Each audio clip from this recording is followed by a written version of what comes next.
Keðja eftir Kristínu Eiríksdóttur. Ég reyki fyrir afa, fyrir ömmu, kveiki í nýrri fyrir mömmu, reyki fyrir pappa, fyrir mig, ég reyki 15, 16, alveg upp í 40 og kveiki í nýrri, drep aldrei í. Ég reyki fyrir ömmu, reyki keðju frá afa til mömmu og pappa og mín. Hausinn á mér snýst, marga hringi, grænt freyðir og þá komin morgun. Og undan rúminu skríða þau, einmanaleg æst og svefnlaus, allt búið og byrjað upp á nýtt.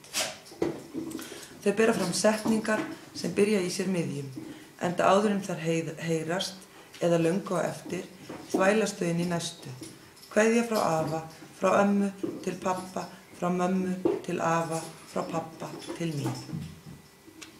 Ég fegin að vera fullorðin og vaka. Þegar hinir sofa, alveg eins og ég lofaði mér morgun eftir morgun á leiðinni í skólann. Lofaði og laug og skrópaði og reykti og laug.